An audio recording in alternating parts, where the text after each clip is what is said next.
ಉದಾಹರಣೆಗೆ ಸಿದ್ದರಾಮಯ್ಯ ಮೈಸೂರಿನಲ್ಲಿ ಮಾತನಾಡ್ತಾ ಇವರು ಉದ್ದೇಶಪೂರ್ವಕವಾಗಿ ಮತದಾರರನ್ನ ಹೆಸರುಗಳನ್ನು ಕೈ ಬಿಡುವಂಥದ್ದಕ್ಕೆ ಮಾಡಿರುವಂಥ ತಪ್ಪು ಹೇಳಿಕೆಗಳನ್ನು ಮಾನ್ಯ ಇಂದಿನ ಮುಖ್ಯಮಂತ್ರಿ ಆದಂಥ ಸಿದ್ದರಾಮಯ್ಯನವರು ಕೊಟ್ಟಿದ್ದಾರೆ. ಮತ್ತು ಹರಿಪ್ರಸಾದ್ ಅವರಂತೂ ಇದ್ರ ಬಗ್ಗೆ ತಿಳಿದಾಗೆ ಮಾತಾಡುವಂಥ ಕೆಲಸವನ್ನು ಮಾಡಿದ್ದಾರೆ.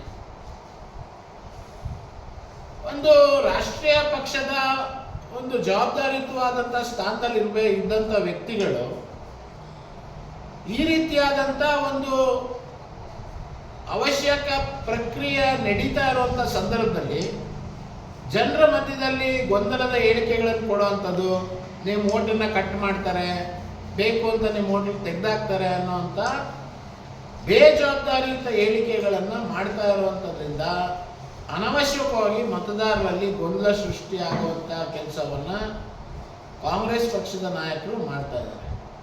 ನೀವು ರಾಜಕೀಯ ಉದ್ದೇಶದಿಂದ ಈ ಥರ ಹೇಳಿಕೆಗಳನ್ನು ಕೊಡೋದ್ರ ಮೂಲಕ ಜನರಲ್ಲಿ ಯಾಕೆ ಗೊಂದಲ ಸೃಷ್ಟಿ ಮಾಡ್ತಾ ಇದ್ದೀರಾ?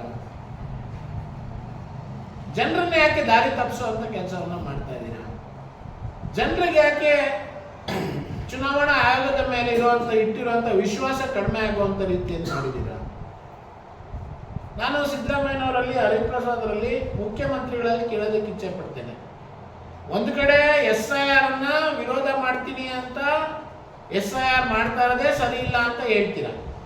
ಇನ್ನೊಂದು ಕಡೆ ಮುಂದೆ ನೀವು ಮಾಡುವಂಥ ಫಲಾನುಭವಿಗಳ ಪಟ್ಟಿಗೆ SIR ಅಲ್ಲಿ ಸಿಗುವಂಥ ದಾಖಲೆಯನ್ನು ನಾವು ಬೇಸಾಗಿ ಇಟ್ಕೊಂಡು ಅದನ್ನು ಆಧಾರವಾಗಿ ಇಟ್ಕೊಂಡು ನಾವು ಮುಂದೆ ಇದನ್ನು ಮಾಡ್ತೀವಿ ಅಂತ ಹೇಳಿಕೆಯನ್ನು ಕೂಡ ಕೊಡ್ತೀರಾ. ಅಂದರೆ ನಿಮ್ಮ ಹೇಳಿಕೆಗಳಲ್ಲಿ, ಎರಡೂ ಹೇಳಿಕೆಗಳಲ್ಲಿ ಒಂದಕ್ಕೊಂದು ವ್ಯತಿರಿಕ್ತ ಆಗ್ತಾ ಇಲ್ವಾ?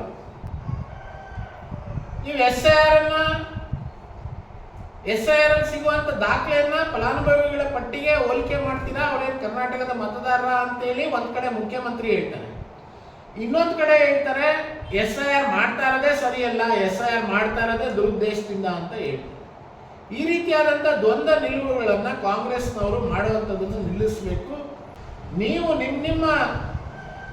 ನೀವು ಸುಳ್ಳು ಮತದಾರನ ಸೇರಿಸಿರುವಂಥ ವ್ಯಕ್ತಿಗಳನ್ನು ಕಾಪಾಡುವಂಥ ನಿಟ್ಟಿನಲ್ಲಿ ಇವೆಲ್ಲ ಹೇಳಿಕೆಗಳನ್ನು ಕೊಡ್ತಾ ಇದ್ದೀರಾ.